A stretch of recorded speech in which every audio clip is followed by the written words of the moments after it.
Miarabantsika rehetra zay manaraka sy mandray ny fampianarana ny ambassadeur ny soasiadiana moa zao tokatrantsika larana faharoa ny fampianarantsika ny amin'izao fotoana izao izay mitondra ny lohateny hoe rava ny didifolo. Magnina moa ny rava ny didifolo, ina ny antony mahatonga an'izay a? Ny antony izay atao hoe narava ny didifolo izay mihitsy no jerevantsika ny amin'ny tseny ity. Vao fampahafantarana ny olona rehetra ny hoe tena rava tokoa ve izy, ny valiteny dia tena rava tokoa. Tena rava ny didifolo sy lana mosea. Meko antsika ny antony nahatonga an'izay hoe ina ny antony nahatonga azy vava, fa tena rava izy. Meko antsika koa ny amin'ny farany ny antony hoe narava azy. Voalohany indrindra aloha ny amin'ny ten'Andriamanitra dia izany Yahosoa zany dia tonga ampitambatra ny jiosy sy ny jentilisa. Zay ilay hoe Andriamanitra ny jentilisa ihany izy dia hoe tsia fa Andriamanitra ny jiosy koa. Ane tonga izy ampitambatra ny jiosy sy ny jentilisa. Zay teny izay dia hitantsika arikatra amin'ny soratra masina izay vasikely hoe Efesianina toko faharoa ampitambatra ny jiosy sy ny jentilisa izy. Zay hoe famonjeko hatrany amin'ny farany tany jerevantsika teo. Raha vakitsika amin'ny bokin'ny Efesianina toko faharoa dia amin'ny andininy fahaenina ambin'ny folo any jerevantsika dia iverina indray ny amin'ny teny lalàna Mose any hoe any amin'ny mpaminany hoe misy teny miteny an'izany ve any dia vakitsika ary.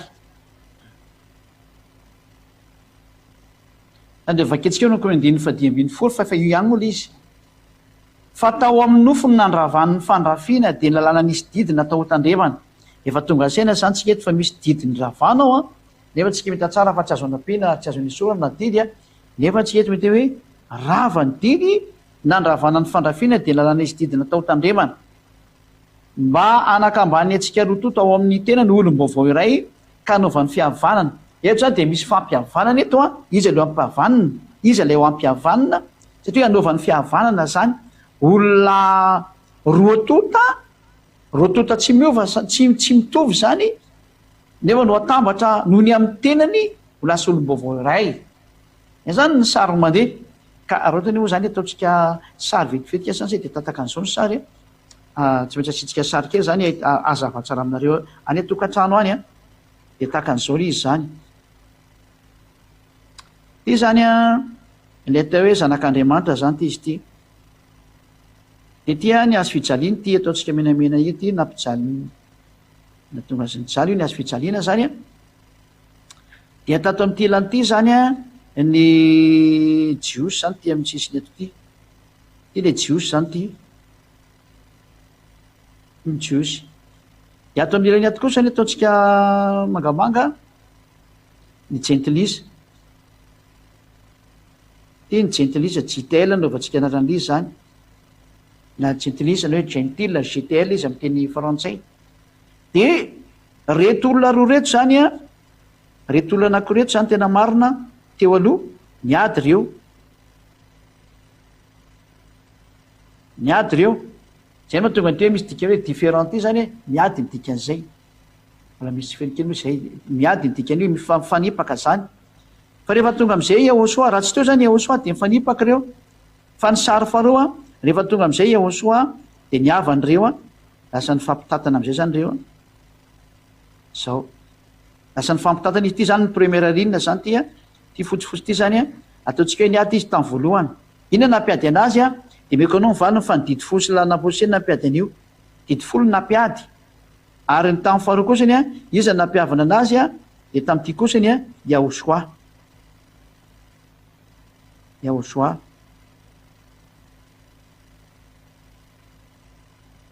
Yahosoa. Zany hoe reha io sary io jerevantsika dia niady ny jiosy ny jentilisa noho ny amin'ny didifolo izay mihitsy ny marina. Ka raha ohatra ka ho ampitambarina tokoa ny jiosy ny jentilisa dia tsy maintsy ravanina ny didifolo dia mitambatra ny jentilisa sy ny jiosy izay fotsiny sary. Dia ho azavaina amintsika izay sary izay rehefa avy eo zany fa tazomitsika tsara io sary eo an'izay nandray teo zany. Ao anatin'ny soratra masina dia hoe atambatra ny jiosy sy ny jentilisa rehefa andresantsika teo. Io izy io. Andininy fahadimy ambin'ny folo ary aloha vetsika vakina. Fatao amin'ny nofony ary nandravana ny fandrafiana dia lalàna nisy didy natao tandremana Zany hoe ny ravana zany didy fosy lana Mose zay natao tandrema ny didy fosy lana Mose iny mba hanakambany antsika roa tota, zany hoe nampisaraka izy zany matoa ny ravana, ka rehefa ny ravanana izy dia nampitambatra an'izay hoe mba hanakambany any antsika roa tota ao amin'ny tenany olom-baovao ray ka naovany fiavahana. Zay le sary teo hoe lasa rehefa ny ravana ny didy fosy ny lalàna Mose, ina ny antony mety tsy meko rehefa avy eo dia natambatra izy roa tany lalàna Yahosoa. Zay ny izay ary ampiavana andiny feno ambin'ny folo ary ampiavana antsika roa tota ho teny iray amin'Andriamanitra noho ny azo fijaliana zay namonoa ny fandrafiana. Zany hoe rehefa maty teo amin'ny azo fijaliana zany Yahosoa dia nitambatra amin'izay ny Jios sy ny jentilisa, fa nisaraka izy zany dikan'izay teo aloha. Inona nampisaraka anazy valiteny didy folo sy lalàna Mose, ka rehefa ho atambatra izy mazava ho azy zany dia tsy maintsy ravana ilay nampisaraka dia ny didy folo sy lalàna Mose. Hojerevantsika daholo ny sary rehefa avy eo. Andin'ny fafito ambin'ny folo ary tonga izy ka nitoro teny somafaly milaza fihavana tamin'ireo zay lavitra ary fihavana tamin'izay kaiky koa. Zany hoe io Yahosoa io zany no natonga ny Jios sy ny jentilisa tafakambana. Nisy zavatra nataony teo. Inona le nataony? Nandravany le didy folo, satria mazava be le andin'ny fadimy ambin'ny folo teo zay mbola zavaintsika amin'ny teny maro samihafa. Zavaintsika amin'ny teny maro samihafa zany. Valiteny, inona ny antony natonga ny hoe nravana ny didy folo? Satria maninona? Voalohany indrindra ampikambana ny Jios sy ny jentilisa io Andriamanitra io noho ny amin'ilay teny hoe ho famonjeko hatrany amin'ny faran'ny tany. Ikambana zany ny jentilisa sy ny Jios sy ny dikan'izay. Isaia 42 avena indray Isaia 42 vakitsika kely indray mandeha. Isaia 42 Isaia 42 eny andininy fahenina. Vakitsika amin'ny anaran'i Yahosoa. Izao iavay efa niantso anao tamin'ny famarihana ary nitantana ny tananao aho ka hiaro anao dia nomenao fanekena ho an'ny olona ary ho fanazavana ny jentilisa. Ho fanekena ho an'ny olona mihitsy, io le fanekena vaovao le nivakiana tany amin'ny lalàna voalohany tamin'ny fampianarana. Io fanekena vaovao io zany no nomena ny olona rehetra ary ho tonga hatrany amin'ny fanazavana ny jentilisa. Zany hoe ny jentilisa zany sao dia lasa mazava noho ny amin'izao tenin'Andriamanitra mandeha zao. Atoka fahazotsika tsara zany zay ireo tokantrano hoe misy fanekena ho an'ny olona ary fanazavana ny jentilisa. Zany hoe tonga hatrany amin'ny faran'ny tany zany ity fanazavana ity. Mbola vakitsika kely le tenin'Andriamanitra zay hoe ho famonjeko hatrany amin'ny faran'ny tany. Amin'ny hoe vakitsika kely io zay somary kely mamadika baiboly kely io zay adia dia mitatsika io.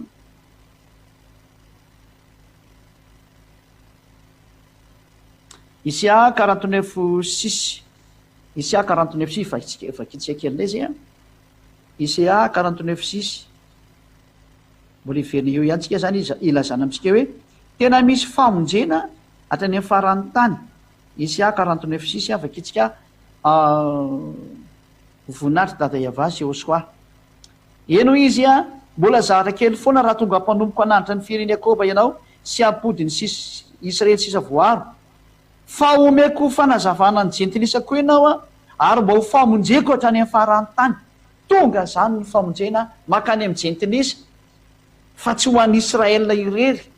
fa ho tafakambana ny Jios sy ny jentilisa araka ny tenin'Andriamanitra hoe ho fanazavana ny jentilisa ary famonjeko hatrany amin'ny faran'ny tany ary ho fanekena ho an'ny olona rehetrarehetra. Tena zavatra mazava be zany. Ny olana nefa ny antsika rehetra tokantrano dia misy didy mampisaraka ny Jios sy ny jentilisa. Andao vaketsika daholo ary ny didy mampisaraka ny Jios sy ny jentilisa. Tsy inona zany didy zany fa ny didy folo sy ny lalàna Mose zay tsy azo sarahana. Ny didy folo sy lalàna Mose zay tsy azo sarahana mihitsiny no mitondra ny fampisarana ny Jios sy ny jentilisa io. Andao vaketsika ary raha ny ravana izy fa raha vao tsy rava io na ianao jentilisa io raha tsy afaka mivavaka amin'ny Andriamanitra io fa vao nainao mpanota mpandika lalàna dia mpanota dia vao tsy makany amin'ny farimy rehetra afy sy ny solofara. Andao antsika maky an'izay teny zay hoe naninona no nampisaraka ny Jios sy ny jentilisa ny didy folo sy lalàna Mose. Vakitsika eo amin'ny bokin'ny Exodosy 4:30 ny voalohany indrindra dia manompo andininy 1:20 antsika mamaky. Fa vakitsika ho voninahitra dada Iavasy Yahosoa. Ty ara ny didy folo sy lalàna Mose zay milaza fa tsy mahazo miaraka ny Jios sy ny jentilisa. Ary ho lazaina amintsika koa fa rehefa nivakiana ara ny didy folo sy lalàna dia nirohana ny hafa firenena. Vakitsika daholo zany. tandremo zay andidiko an'io exodose 34 11 ka hatramin'ny 15 ino rehefa roako hialy eo anatrehanao a ny amorita ny kananita ny etita ny perizita sy ny vita ary ny jebosita koa mitandrema fandrona mifanekenina ampony eo amin'ny tany zay alenao ianao ka ho fandrika eo voanao zay io ary le teny io aza manao fanekenina amponina eo amin'ny tany ilay didy folomena zanak'Israely zany a dia misy teny aon'izao anatin'io fanekena io hoe aza manao fifanarahana amponina eo amin'ny tany 17 fa raha vao ny altarany torotoroany sangam-bato-tsampany ary jinjaony ny aserahany zany le hoe tena poteo mihitsy ny momba anazy 17 fa tsy ankoko eo anatrehan'izay andriamanikafy ianao fa iava dia sary-piaro ianarany satria andriamanitra sary-piaro izy 15 fa andrao ianao no fanekenina amponina eo amin'ny tany tsy mahazo manao fanekenina amponina eo amin'ny tany tsy mahazo manao fiarahana amponina eo amin'ny tany mazava ho azy zany fa vokatra io teny io a dia mamono afafirenena ny zanak'Israely zay le izy zay le danger eo anatin'le didy folo zany zay fa andrao ianao anao fanekenina amponina eo amin'ny tany ka hijangajangana araka ny andriamanitra sy amony zatra atao fanatitra ho any andriamanina izy ka dia sainao ka inona amin'ny fanatitrany aza manao fifanekena eo amponina eo amin'ny tany so lasa manao foana ka na manao foana ianao na tsy manao foana efa namoaka adidy izy hoe aza manao fanekena eo amponina eo amin'ny tany tsy mahazo manao fifanekena eo amponina eo amin'ny tany zay mitandrema fandrona fanekena amponina eo amin'ny tany zay lenao ianao ka ho fandrika eo voanao zany efa didy mipetraka mihitsy io 12 io hoe tsy azo atao mihitsy a ny zanak'Israely ny israelianina tsy mahazo mifanaraka amin'ny amerikanina na ny frantsay na ny anglisy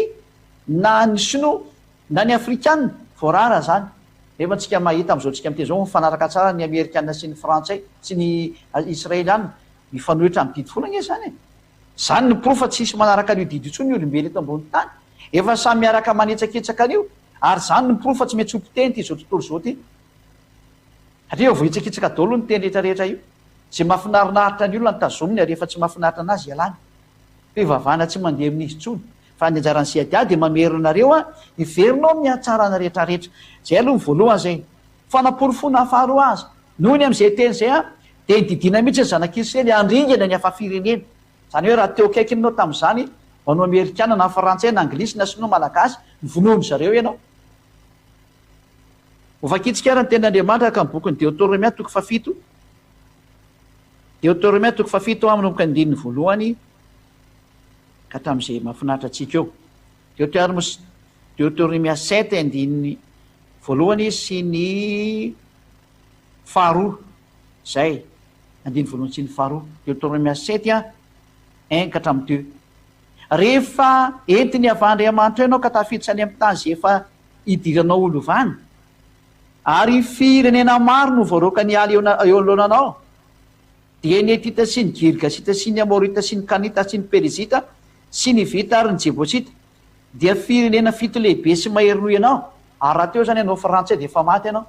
ary raha teo koa ianao amerikana dia efa maty ianao ary raha teo koa ianao sinoa dia maty ianao raha teo koa ny afrikana ianao afrikana maty koa ianao ary raha teo ianao japonais dia efa maty koa ianao fa saingy ianao tsisy teo tamin'izany fa zareo ny teo a fa nyvonon'andriamanitra daholo dia noho nge dia firenena fito zay lehibe sy mahery-no ianao ka rehefa voatolotsy avandriamanitra eo anoloanao ireny ka resinao a dia aringany mihitsy izy tena aringany mihitsy voanohy ny dikan'izany aza manao fanekena aminy verandray mandeha le teny aza manao fanekena aminy na mamindra fo aminy aza mamindra fo aminy mihitsy ny ianao andin'ny 7 apitsika 7 ary aza mifanambady anakaminy ny zanakao vavy tsy omena ho vadiny zanakao lahy ary ny zanavavy tsy hovadiny ny zanakao lahy tatsika tsara am'izany fa tena tsy mahazo mifampiraraha mihafa-firenena zay na te didy fosy lana mose tsy azo ekena mihitsy ny a ny hafa-firenena hifanambady na hiaraka amin'ny israelianina dia tsika hoe zao tsika miteny zao firy ny israelianina efa mivady amin'ny hafa-firenena voahitsakitsaka io didin'andriamanitra io ny dikan'izay rarina ho avy ny famononanareo olombelona rariny raha ho avy ny fanampitenana olombelona miomany ianao miomany ianao dia toy izatsika any le teny filmoa zany parantèse kely nomeko nefa misy zava-doza amin'ity tany ity fa mba tonga saina ianao dia toy izatsika amin'izay ny teny hoe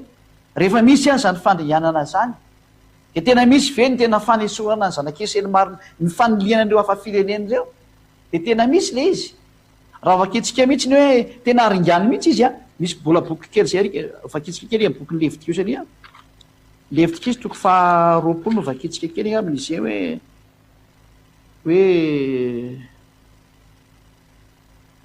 andiny faharoa amby roapolo sy ny telo amby roapolo a ary ny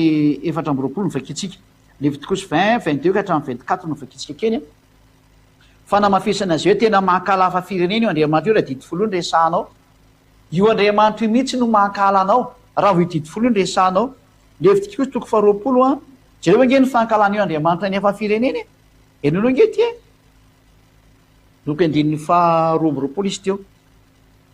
20-22 ka hatramin'ny 24 zany de vakitsika amin'ny anarany aosoa de mihainy daolontsika rehetra ianao zay manaraka na vahiny ianao na malagasy na fa firenena maro samihafa na afrikana na français a na amerikana na anglisy a ianao tsara ty fanazavana ity levitikos 20-22 jusqu'à hatramin'ny 24-23 ary tandremo ny didiko rehetra sy ny fitsipika rehetra ka rao izy mba tsy andohanareo ny tany zay hitondrako anareo honenana mandoa zany io tany io raha mandika ny teny israelianina de io tanin'ny israely io ary aza manaraka ny fanao ny firenena zay foroako eo anoloanareo fa nanao izany rehetra zany izy ka dia halako zay ny andiny fifatelo amby roapolo ihany ny farany 22 sy 23 ary raha io andriamanitra io zany no resanao io dada iava io eloheny israel de zao ny voalazany hoe halany ianao satria mpanao ratsy zava-misy zany ny tsy mpanao ratsy tam'izany de ny israelianina rery any ka raha ianareo zay hafa firenena afrikana amerikana anglisy sinoa japonais no ny fanena tamin'andriamanitra tam'izany fotaona zany de efa naringany koa nareo halanynareo zy ny tenin'andriamanitra ka ny zavatra hala zany nge ankalaina zany nge vonoana sy aringany e zay na tonga ny bokyny Deutéronome hoe vonoa reo de aringany reo zay ny fanazavana voalohany ka noho izany inona ny toky tenenina amitsika ny am'izany sary rehetra zany donc jerevantsika ny pratikany io fa tena ndroany zanak'israely marina nge ny ina moa ny Néhémia 13-3 vakitsika Néhémia toko fahatelo ambin'ny folo a nge vakitsika ty teny ty amin'ny andin'ny fahatelo hoe rehefa nyvakina koa lalàna Mose sy ny didy folo de ndroany zanak'israely ny hafa firenena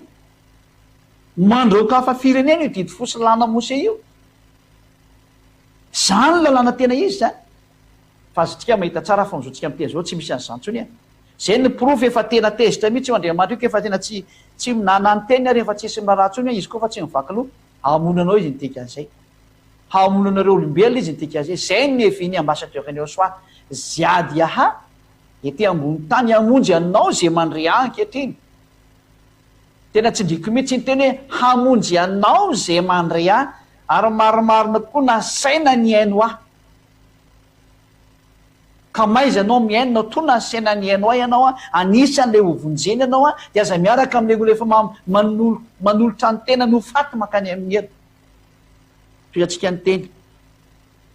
ary Néhémia 13-3 ary rehefa reny olona ny lalàna dia navahany hiala tamin'ny Israely a ny olona hafa firenena rehetra zay navahany niala tamin'ny Israely ny olona hafa firenena rehetra izany hoe raha vovakina zany ty didy folo ty sy lalàna Mose zay tsy misaraka de mandroaka mihitsy ny zanak'Israely roany ianao ny lalànany israelianina mihitsy ny manao an'izay ka atahoana moa zany ny ampitambatra ny jio sy ny jentilisa zany raha eo io lalàna mandroaka hafa firenena io satria raha vovakina ny didy folo sy lalàna Mose zany hoe raha ampiarina ny didy folo sy lalàna Mose a de tsy maintsy mamono anao hafa firenena izy na teo hafa firenena de ny olona akoatra ny israelianina na teo hafa firenena raha ny soatra masina ny resahana raha vo misoatra baiboly zany resahana de na teo hafa firenenao a de ny akoatra ny israelianina zany hoe ny frantsay ny anglisy ny afrikana ny comorianina ny malagasy ny japonais ny sinoa ny vietnamianina ny australianina frantsay niza zany dia hafa firenena daholo reny fa ny tsy hafa firenena kosa dia ny israelianina satria izy ny tompony le teny atahoana zany ny mampitambatra andreo satria raha vo mitazomina ny didy folo sy lalàna Mose de mandroaka hafa firenena ny didi folo sy lalana Mose voaroka reo ataona zany mampitambatra anazy iny le sary mieky atsika hoe jereo am'izay nge le sary io le sary io raha voavakiana zany ny didi folo io hitatsika io a dia misaraka ny jiosy sy ny jentilisa raha vo io didi folo io de nataony Iosoa zany a novonoana le didi folo teto am'ty azo fijaliana ty a nampiakarina teto am'ty azo fijaliana ty le didi folo ty le didi folo nalefa teto nampiakarina teto le didi folo a de nyvonoana teto le didi folo de nytambatra ny jiosy sy ny jentilisa io ambany io raha tsy maty zany io didi folo sy lalana Mose io a tsy afaka mitambatra ireo satria voasaka an'izay lalana zay ka raha ho atambatra Iosoa zany jiosy sy ny jentilisa de tsy maintsy vonoana ny didi folo sy lalana Mose zay ny valin'le fanotainany meko anareo teo hoe fa maninona ny ravany io a de satria mampisaraka jiosy sy ny jentilisa dovakitsika raha ten'Andriamanitra am'izay aventsika le boky ny Efesianina teo a Efesianina de 15 de ovakitsika amin'ny dika teny maromaro hitantsika mihitsy fa tena Sefer Torah io teneny Efesianina de 15 loza avy koa ny atao ina moa dikany teo Torah zany Efesianina de 15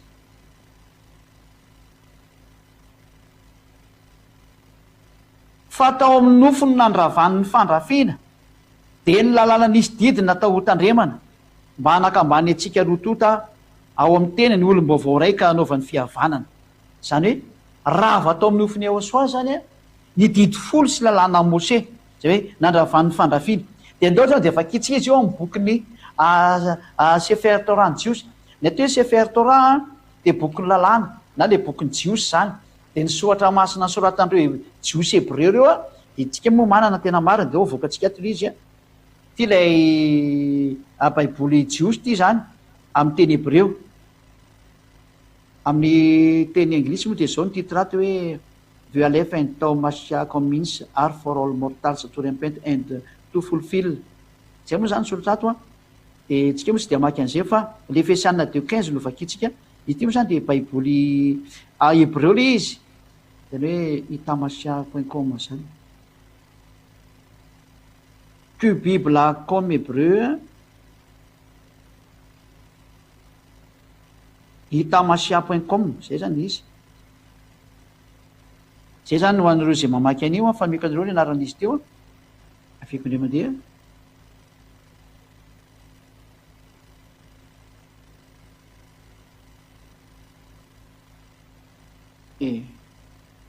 tsy hitako trony izy teo fa tsy mety mandeha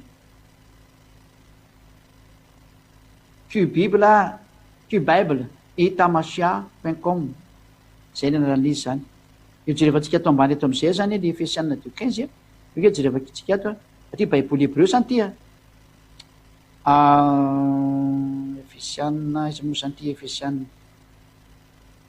Sefer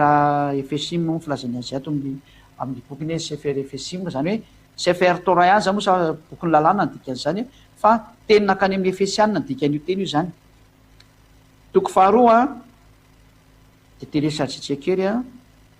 enregistritsika kely a de andiny fahadiambiny folo vakitsika hoe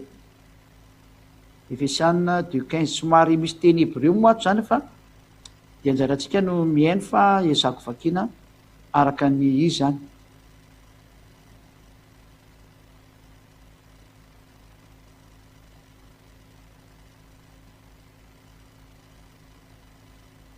io zany le teny hebreo io hitatsika io reo lavabe reo teny hebreo a reo a ito moa zany le toraty efa hito akekito ty fa aloha toizatsika am'izay le famakina ny teny zao de ny dikan'io teny hebreo zany ty ny fandikanana azy babatlo hayeba bibsaro et torah hamitsot vahakitrokot libro atreo ihany de ampy atsika zay nafso etasnaim ladam etradash vayas shalom de nijerevantsika zany le teny eto hoe Efesianina de 15 io a Efesianina de 15 io hoe babatlo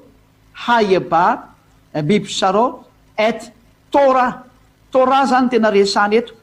ka ny Efesianina de 15 io de laza hoe rava ny lalàna ka Torah le rava eto zany ka ny Torah moa ny hoe lalàna Mose tsy ny didy folo na hoe didy folo sy lalàna Mose zany hoe ny ao anatin'ny baiboly Hebreo dia milaza mihitsiny fa ny Torah ny rava zany tsy misy idirany hoe ny fandrafiana ohatr'izao ary fa ny Torah mihitsy ny rava dia vakitsika amin'ny teny anglisy indray izy a Ephésiens 2:15 Ephésiens chapter 2 verse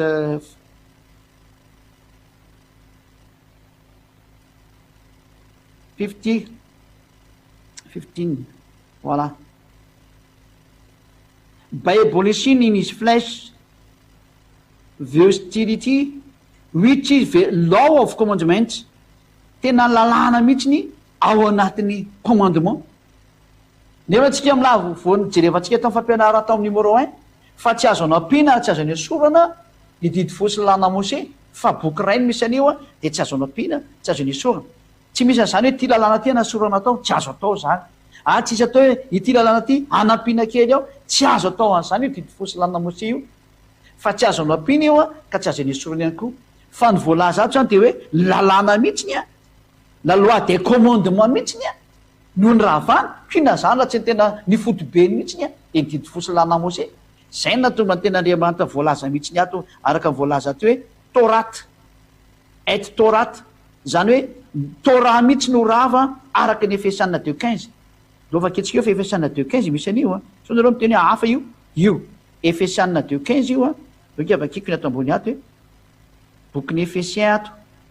so nareo miteny hoe tsy izy io Sefer Ephésiens chapter 2 Sefer Ephésiens chapter 2 a dia viditra am'izay tsika tika hatramin'ny verse 15 voilà ozany hoe ohatra ny sateny gasy ny teny frantsay ny teny anglisy ny ataonao tsy mampanino zany fa mampianatra izy ady dia izay aizanao anazy ny tena important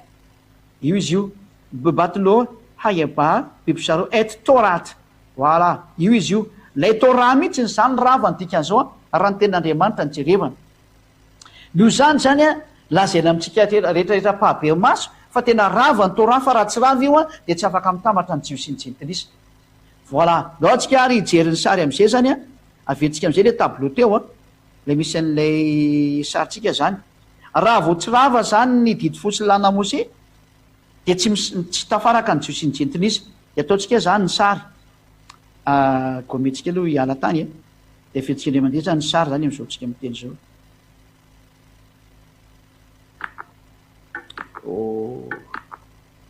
asa misy kisarisary indray mivoaka ry teknisianina zao atsika ireo amafan'izy a dia aventsika ny sary zany a voalohany zany ny jios sy ny jentilisa ataontsika sary raha mbola tsy tonga zany ity zany ny jios ty a matavy be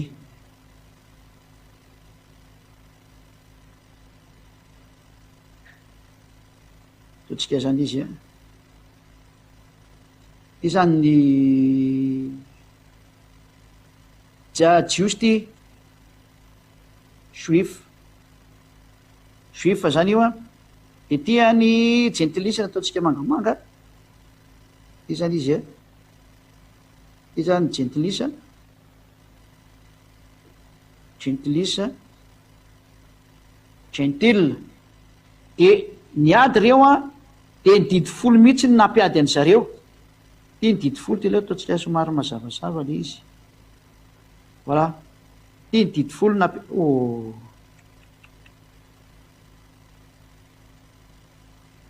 ty a ny didy folo a no nampiady anazy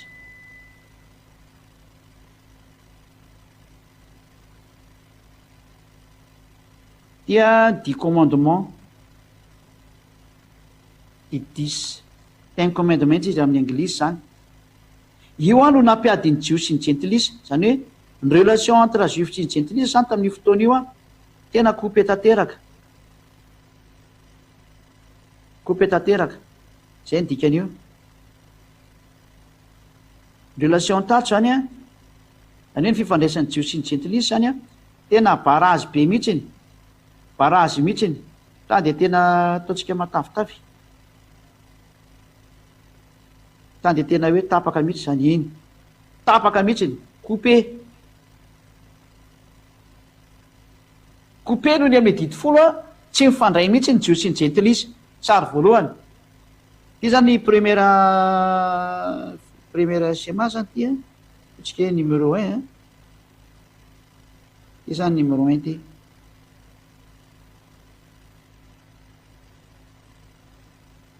numéro 1 io a miady ny jiosy ny gentilisa numéro 2 ndray ahoana ny sary numéro 2 ndray ny sary ohatrany ahoana ny sary indray nitranga tamin'ny numéro 2 vonoany eo soaty eo ambony azy fijaliana niny moa ny didy folo sy ny lana mose petraka am'izay zany ny azo fijaliana eto a ty ny azo fijaliana lasa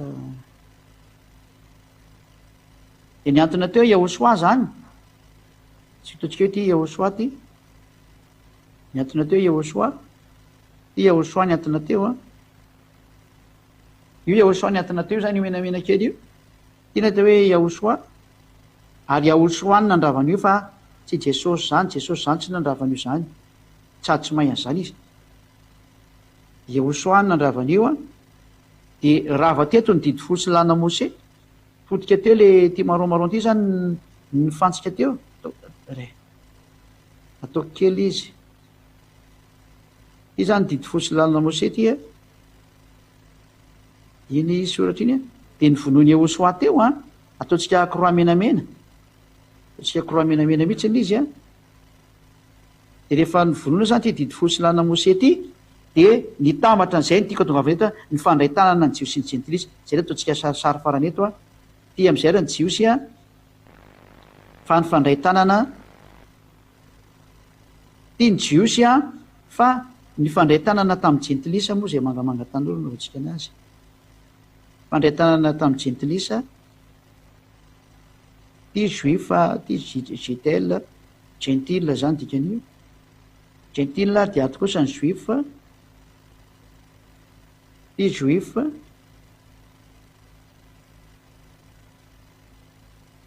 de ny fandray tanana zareo ataontsika misy anina fo mavomavo be mampifandray tanana anazy a io ny mifankatiavany zareo a de ny fandray tanana izy roa io ny tanana fanifandray de sitsika tsoratra hoe ok tika le ok zany de ny fandray tanana zareo a saraka tsara ny sary zay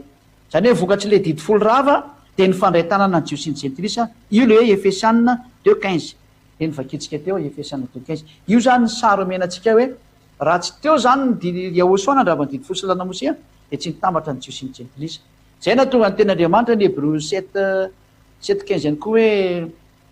hoe manina moa 7:19 hoe rava ny didy folo sy lana Mose donc evaka atsika zay ten'Andriamanitra zay Hébreux 7 amin'ny teny frantsay Hébreux 7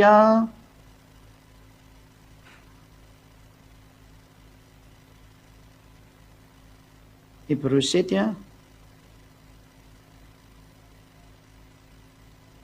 19 Hébreux 7:19 car la loi n'a rien amené à la perfection et introduction d'une meilleure expérience par laquelle nous nous approchons de Dieu. Zay. Andininy fa 18. Il y a ainsi abolition d'une ordonnance antérieure à cause de son impuissance et de son inutilité. Ny ordonnance antérieure dia abolie. Mazava be io a. Zany hoe la loi de Mosè est abolie. Zay ny dikan'io zany ohatsika zay tsy maraka tsara an'le teny a. La loi de Mosè est abolie. Les 10 commandements sont abolis. Voilà Hébreux 7:18.